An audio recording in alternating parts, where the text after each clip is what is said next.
Hello, everybody. Samit Halvadia here, CTO of Rimo3, and welcome to the next edition of the Rimo3 podcast. So today, as always, I'm joined by Sage Goodwin from our marketing team at Rimo3, and with us we have a very special guest, Ben Wilcox, who's CTO of all things EUC, but really cloud security at one of our key partners, ProArch. So welcome, Ben. Thank you, Samit. Thank you for having me. Absolutely. And in fact, one of the things that people will really kind of get out of this podcast, and I was just telling you about this on the pre-call, is that I'm always interested in talking to folks with different perspectives around the EUC space, right? So Sage and I have talked to people that have been doing this for 20 years, that have understood the user segmentation, the importance of planning, other people that understand security and compliance and governance, some people that focus on cybersecurity risk. And what's really interesting is all of these folks have had the same common thread the more that I think about this. And I've read this book recently called The Red Thread, which I highly recommend to folks. It's around marketing and being able to create a singular message across multiple different verticals to really drive home what, this continuous process is and messages across all of these different spaces.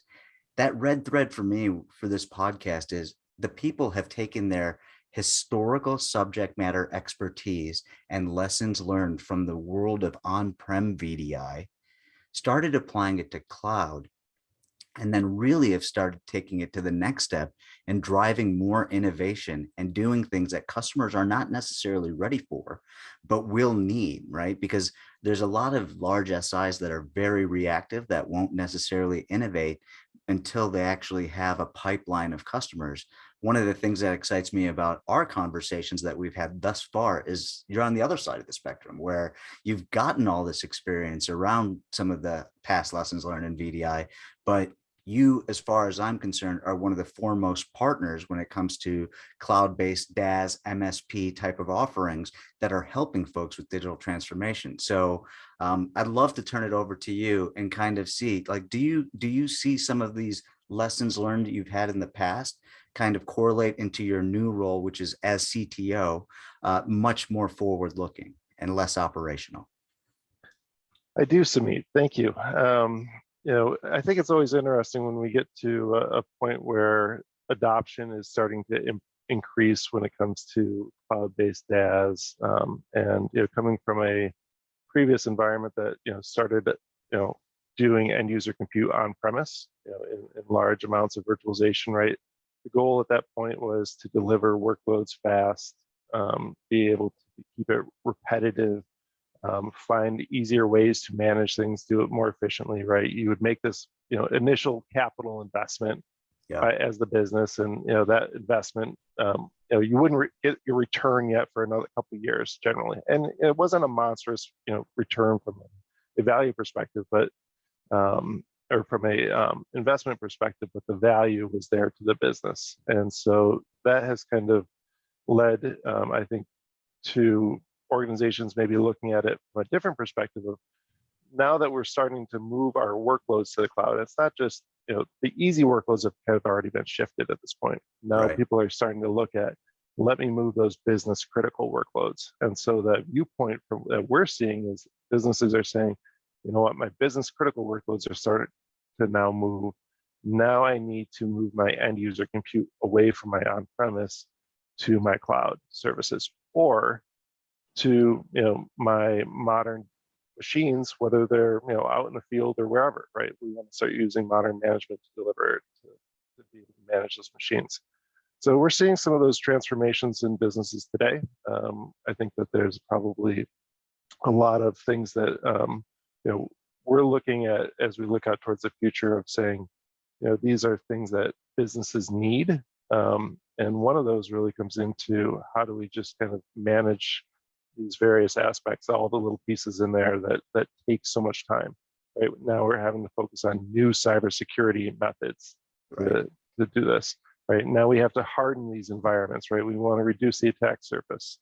The security risks today are that's actually probably one of the areas that keeps us the most busy in our business is helping customers mitigate those threats and reduce the risk to their business. And so, you have to go through that entire process of reducing the surface of attacks, being able to find avenues where it starts making sense from a business value without impacting productivity. Right. That's always the big key piece, right?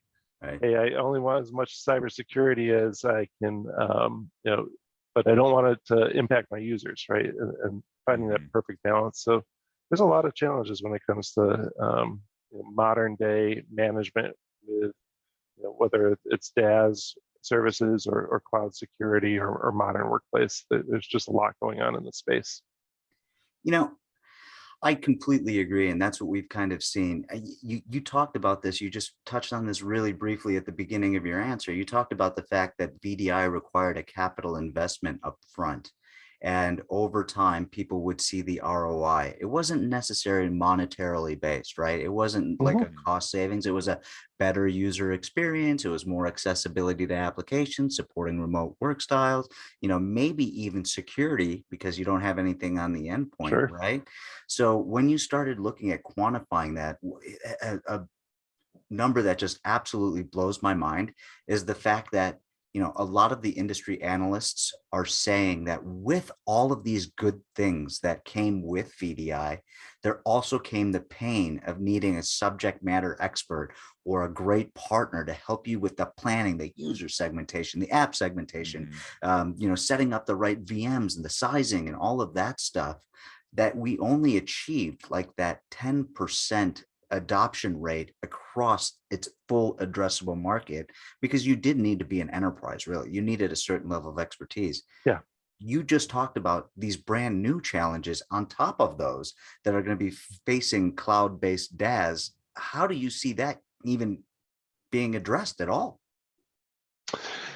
Yeah, that's some really key pieces you just brought there because you talk about the subject matter expertise, right? We go through these large planning exercises that would take months, right, to figure out what the existing environment, is being used. How do you translate that over into your cores, and how many VMs you can operate, and then how do you scale it from there? Because you are making that big investment, right? And you want to kind of get it up front. You don't want to have to go down a failed project and go back to the board and ask for another $1 million money. Yeah. right? More money. Capital investment. No one wants to have that conversation. But then you end up with something that was successful, if you go those engagements, or if you don't go that route, then you are having those tough conversations. Today, it's a little easier with some of the cloud stuff, right? Let's say you don't have the time, or you don't choose to go through that due diligence. Okay, well, you can just buy more, right, in the cloud, and it's a little easier. It's a little more hidden, but the costs are still real in the background. So you still have to do all of those pieces, and we have better tools today that can help with those things that can do them a little faster, right?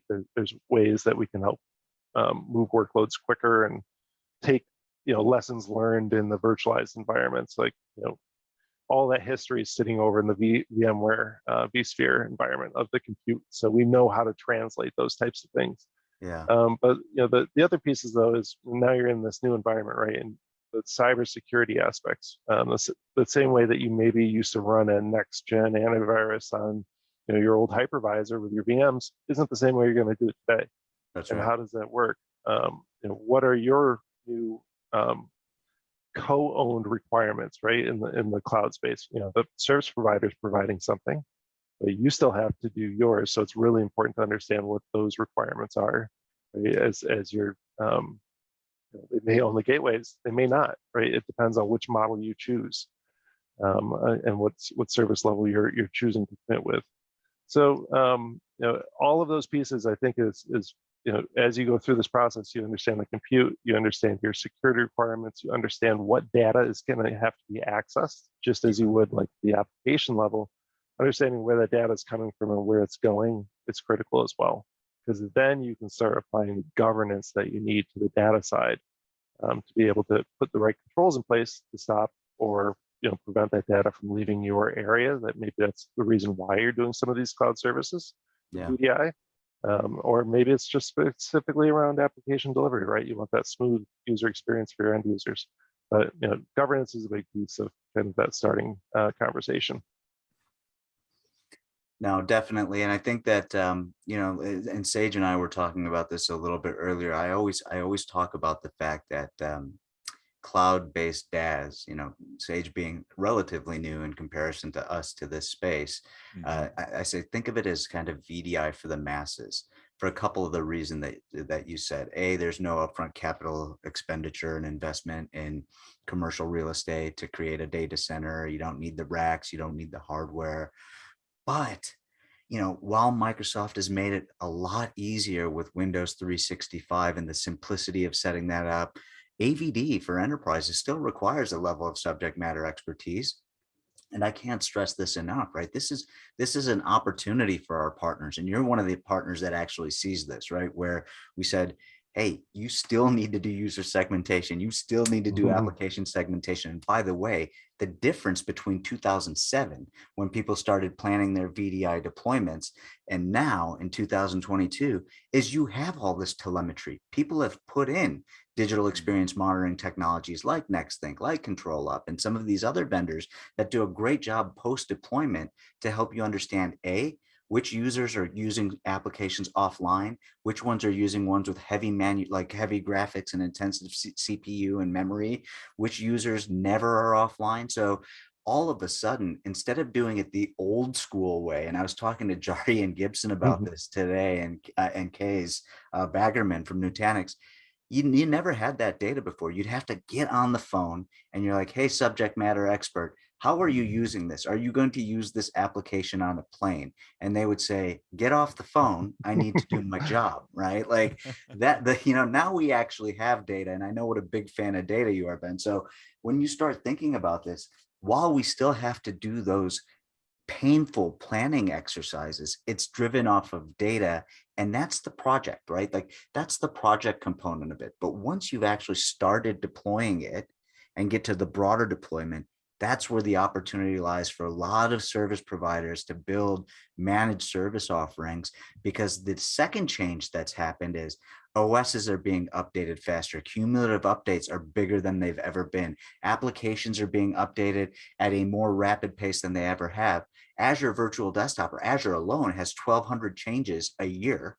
AWS has 2,000 changes a year. Now, not only are you going to help them plan their DaaS-based migration or hybrid workspace, which users move to the cloud, which ones stay on-prem, because by the way, there will always be on-prem as long as I'm alive, I'm pretty sure. But how do I manage the ongoing change? So maybe from your perspective, you can give us some insight into A, have you gotten to use some of this telemetry-based planning tooling and data analytics to help you start planning folks and telling them which application workloads and users to move to DaaS? And then B, has it been project-based? And C, have you turned that into any type of ARR through a managed service revenue? Maybe you can kind of talk us through, because you and I have had this conversation and it's always very interesting to have you explain it back to me. Sure.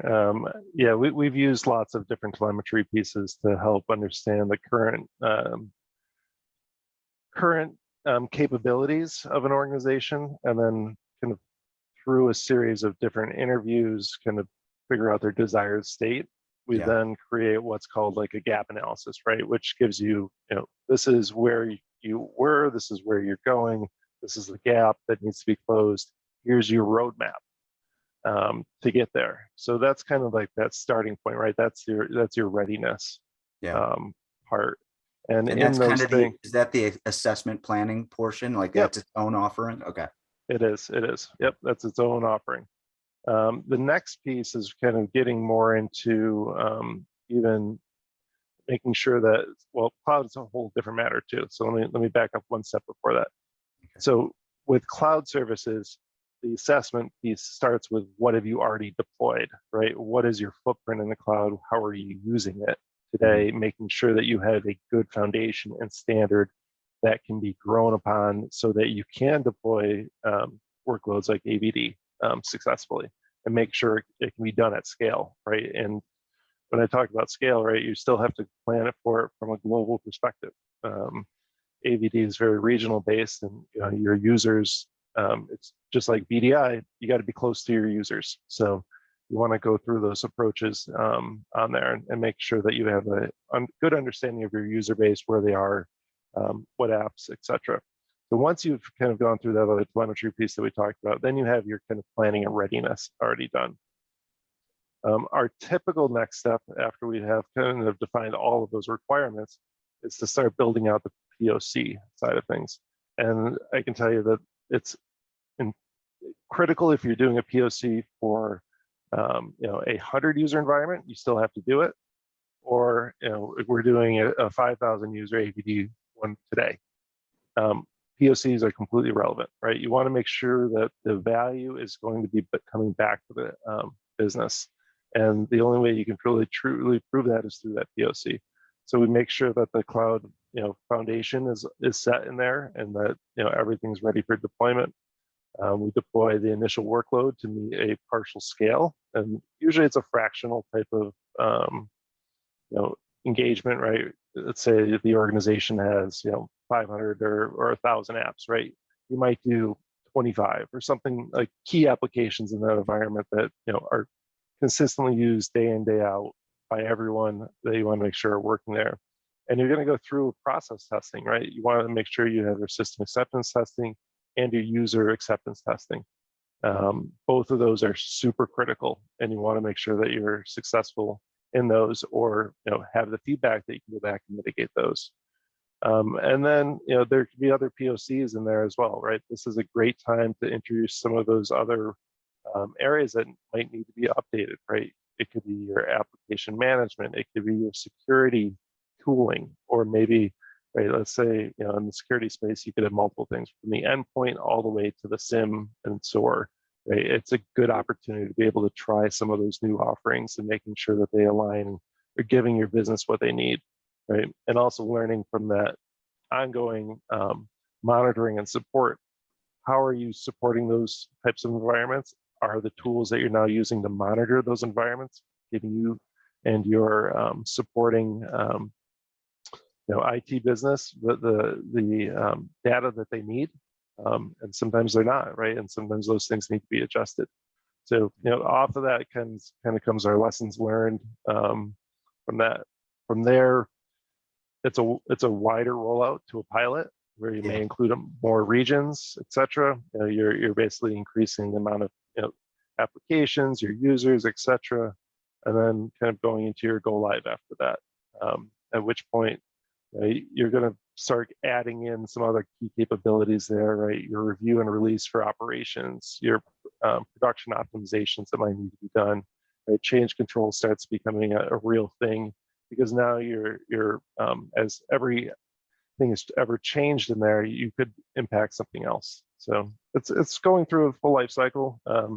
If you follow that process, you'll be successful. That's really what it comes down to.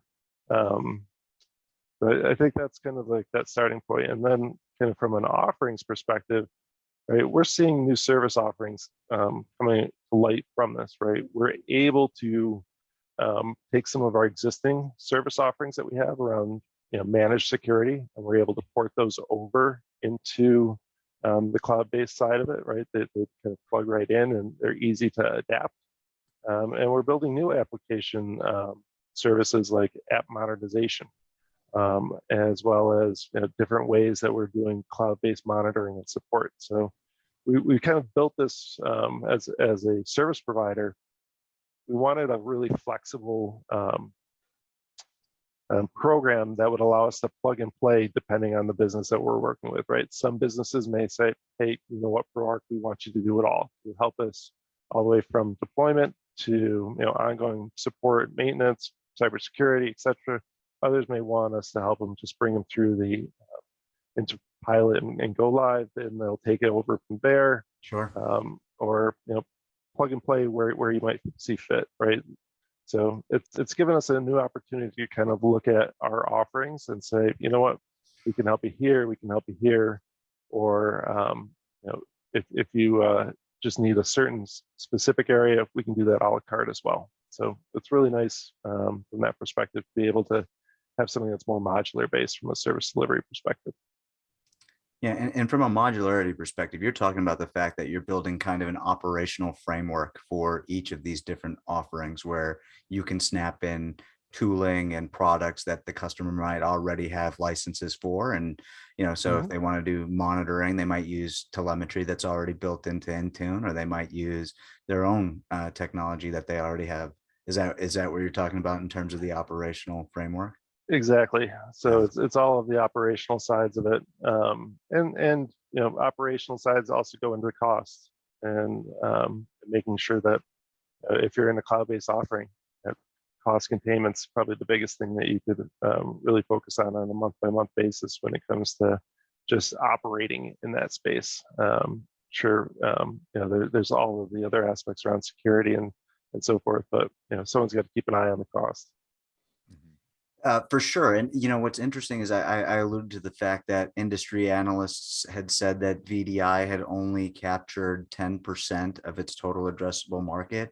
But now they're saying that by 2025, cloud-based DaaS is going to theoretically capture almost 20% of its, which is just a huge mind-blowing number to me. And based on all the stuff that you've said, the operational framework, with a good partner is something that's very achievable with the right tooling is very achievable.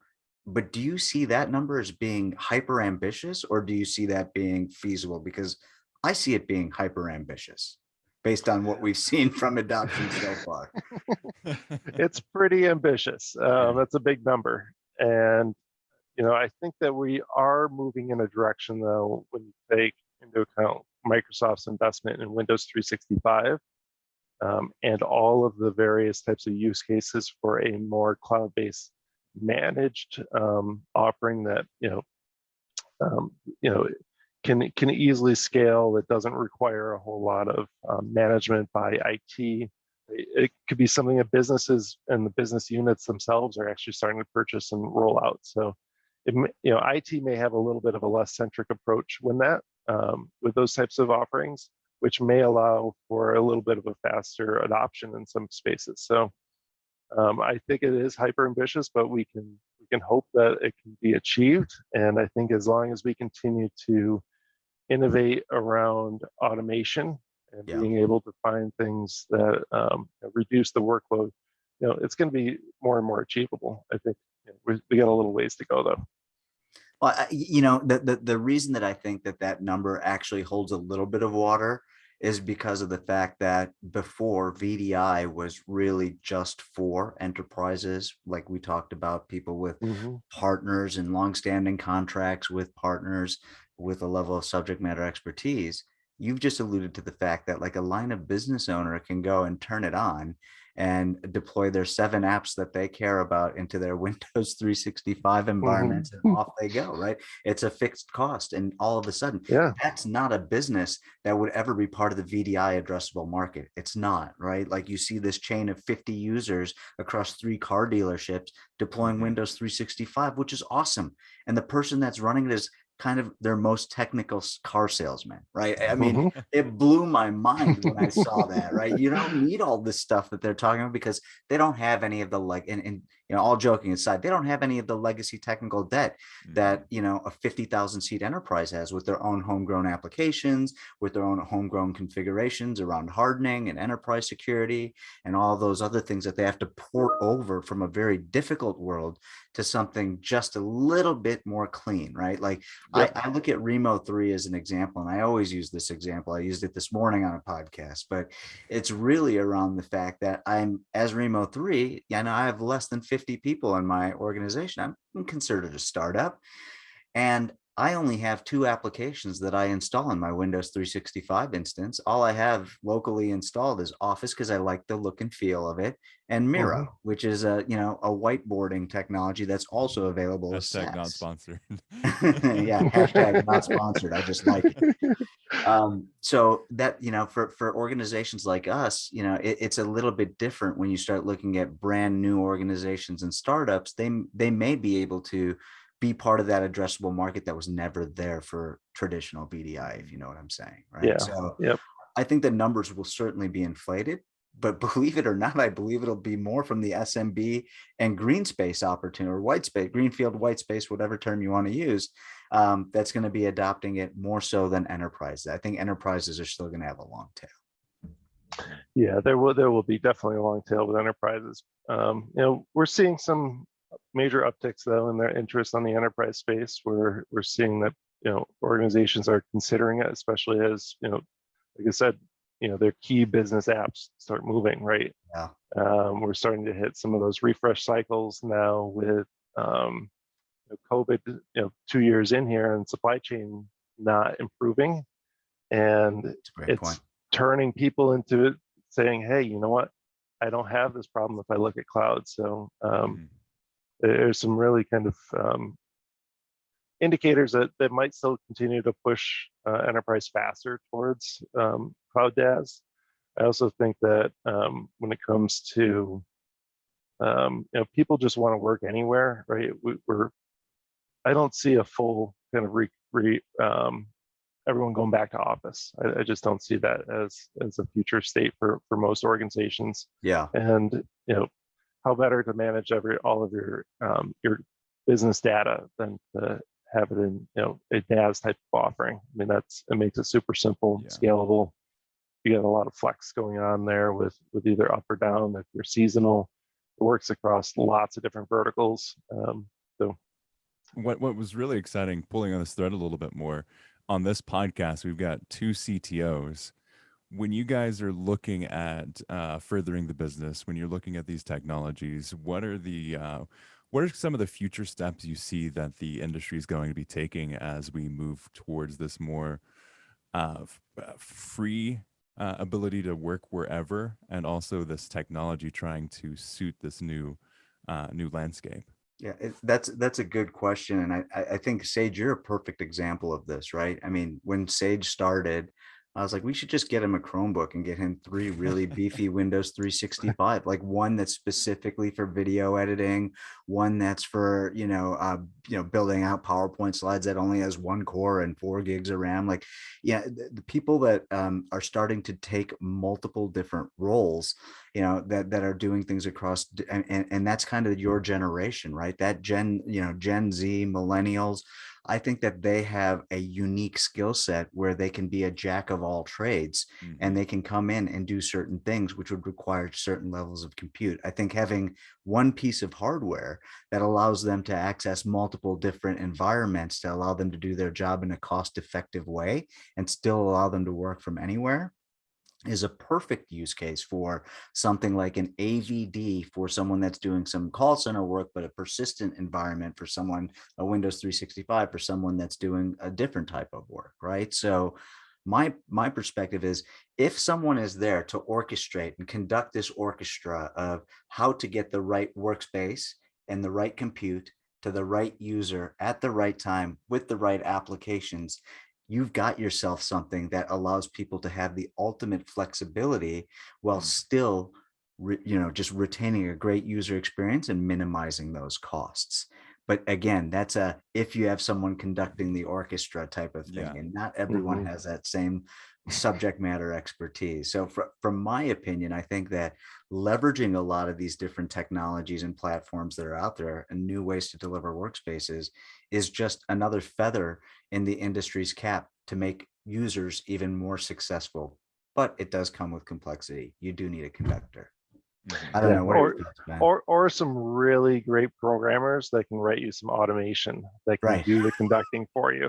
So on that note, where do you see automation tying it? Because with Rimo3, we're using the intelligent smoke test engine and taking something that was normally and is still a part of it, where you have people, man hours doing these testing. You can have inconsistent results.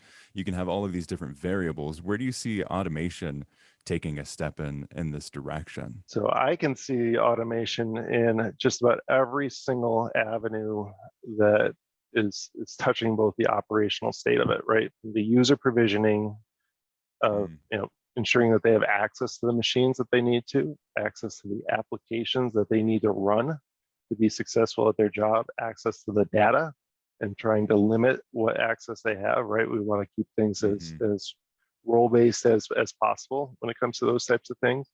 You know, if we just start with those three are a pretty big lift in themselves, but they're completely doable, right? If you have the right tooling that can help you understand what a user needs to be classified as, and ensuring that you can write a script and say, hey, this user can get to this, we can automate all those things and making sure that they end up in the environment that they need to do and don't have access to anything more than they need to do their job, right? What we are seeing, on the cybersecurity front, right, is the ransomware side. People aren't even encrypting anymore; they're just taking your data. Yeah. So, right, they don't even care that they're going to encrypt. Right, that's too much work. Right, we'll just take your data and then we'll hold you hostage. So, what's the best way to, ensure that you're not a major victim of that is to limit your scope of your exposure. And that's one of the beauties around VDI is limiting the scope and making it dynamic and making it accessible, right? That user doesn't need access to everything. That was one of the key reasons that, when I first started doing VDI 10 years ago, in the professional services business, right? Like talking about tax, finance types of stuff, right? They wanted all of their data kept within their data center, right? They didn't want it going out into the field. They didn't want it, all of this confidential finance information. Someone breaks into a car, steals a laptop. All of a sudden, all this company financial stuff's gone. They didn't want that at all. Now it's it's the same thing, except for it's ransomware now. Now someone's breaking into your your virtual desktop, and they're going to go steal your data. And you can keep increasing levels of security, but people make stupid mistakes. And they can improve multi-factor authentication, and someone can get in. Right, you've given up your password, and then people are inundated with all of these notifications all the time. So we've seen that happen, right? People accidentally get access in. So you can put all these second steps in there to stop these things, but sometimes it's just not enough. So the best thing to do in the back end, restrict as much as you can. It's funny because Sage, this is the first time too, kind of that, and we've gone in with a partner, and we have a good partnership with VMware, and we've gone into like a large retailer. And VMware has always done their VDI, and they're very, very good at what they do. But for the first time, when we started talking about DAS and VDI, you're starting to converge and traditional endpoint management and desktop engineering teams with server virtualizations and VDI teams, right? So it's really interesting when you start thinking about the fact that a cloud is an endpoint, but it's also a VDI, right? So like you're starting to see people kind of cross into each other's fabric. You're starting to see tooling that bridges that gap become even more valuable, right? Because you have a component of pre-deployment, sizing and stuff like that, but then you have post-deployment monitoring and things of that nature, right? So when you start seeing tooling and operational frameworks, so like the one that Ben has described around actually doing that broader rollout, there is a user segmentation, there is an application segmentation that's being done the old school way of VDI, but then there's a modernization component that fits into the desktop engineering category, packaging to MSIX or creating app volumes containers or whatever it is that are going to go directly to the endpoint.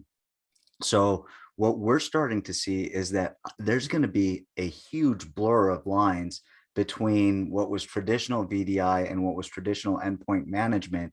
And you're going to start seeing them converge into something kind of brand new. And I'm hoping it doesn't turn out to be a Frankenstein. I'm hoping it's something slightly more elegant than that. But the reality is you're going to start seeing these two teams, Citrix and VMware, are going to start having conversations with desktop engineering groups if they want to win the war for the control plane. They just are. They have to, right? They have to be able to support the endpoints that are DAS endpoints. They're not VDI, they're DAS endpoints. So that's another interesting thing that, Ben has already kind of started to see. But, these partners have to create service line offerings that bridge across VDI and virtualization specialists to desktop engineering and endpoint management specialists. Yeah, new jobs. New jobs. New jobs. That's what it is, right? Like people are worried that automation and stuff like that is taking away their opportunity. But like Ben said, even with all of their a la carte or full soup to nuts service line offerings, whatever you're comfortable being able to deliver, you need the ability to supplement the rest with someone that does know how to do what you don't know how to do. Yeah. There's just too much out there today to try to do it all. And you know, unless you truly are probably one of those top 200 enterprises, you're going to find someone, some good partners to fit in with those spaces and help you, right? It doesn't matter if you're SMB, SMCC, or enterprise. Yeah, there's a need. Exactly. So, I mean, from our side, I mean, for you, Ben, as you started these, I know you're involved in ProArch is involved in the largest deployment to date around AVD at the moment. And I know that's a very exciting one that we're working on together. What are some of the quick lessons you've learned and things that you can tell other partners and other customers that are looking at this potentially daunting deployment and say, hey, this is what we've automated, this is what we haven't, this is the lessons we've learned, this part is hard, this part is easy. What are your like quick, 30,000-foot thoughts on how you've been successful there? Follow the guidance that the vendors lay out. So from the Microsoft perspective, they have their well-architected reports. Those are critical to ensuring that you are going to have a great foundation to start with. Make sure that you have the telemetry to properly ensure that you are going to be sizing these environments correctly, and that you have automation that can help you manage the costs and the controls there. Leverage application virtualization wherever possible. It can make it infinitely easier when it comes to ongoing maintenance and management, as well as just security in general. Right? Having app virtualization and the separation between the physical OS and the app is a great security feature to have in there. Also makes it much easier from when you start doing updates to be able to push those updates out. And then just make sure you don't ever forget the system acceptance, user acceptance testing. That's a major piece. But look at all of the don't assume when you go into, and I think this is just critical with any cloud deployment, assume that you know what the current state of things is. Do your homework, spend some time looking out at what other partners, what other toolings out there. There's so many new cool features that are being added to all, whether they're open source or commercial products at all times. And look at the roadmaps that Microsoft has out there, because things today, you might assume that, hey, this isn't going to be a capability, but you know what? If you look at the roadmap 6 months from now, it's going to be something that's going to be in place. So those are probably the really big ones. Make sure you just have all of your I's dotted and your T's crossed when you come out of your planning and readiness. Yeah. And I think, if you look at the way that most folks will kind of approach something like this is, it is going to be a slightly time-consuming, data-driven exercise, right? So be patient. That's the thing that I would add to it, right? Because you can always, like you said, it's easier to spin up more VMs and spin up more Windows 365 and AVD instances. So don't be in a rush, right? Really kind of focus on, if you do that groundwork and get that data, which you never had access to back in 2007, 2008, and leverage that as part of your consultative plan. I found that folks that have taken that time and do that extra month and a half, 6 weeks worth of planning with collecting all of that data, with finding where all their applications are, with understanding who all their users are, they can start actually creating a milestone-driven product and project rollout roadmap that will optimize success, right? But a lot of people are like, the worst thing you can do is just spin it up, put Office 365 in there, put Teams in there, put Chrome in there, put Slack in there, and then don't add any more apps. No one's going to get value out of that, right? Yeah, you got to find what's important to the business and make sure you're addressing those business value cases. Number one. Then once you have the business value cases, then the money rolls in. So that's right, and that's what we're all here for. All your projects are funded. Don't worry.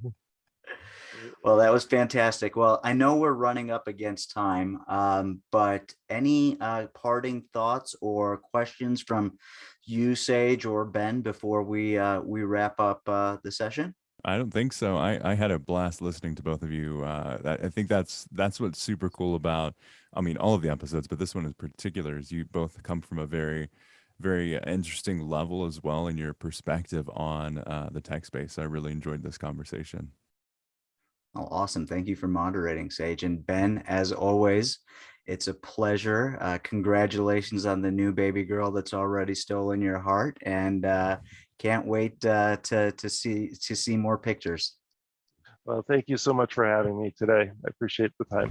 Rimo3 offers automated pre-deployment testing of Windows applications, OS updates, and security patches. Use unattended automation to test and assess application readiness for Windows 10, Windows 11, Windows 365, Azure Virtual Desktop, as well as identifying MSIX and multi-session suitability. Your apps, your workspace, our priority.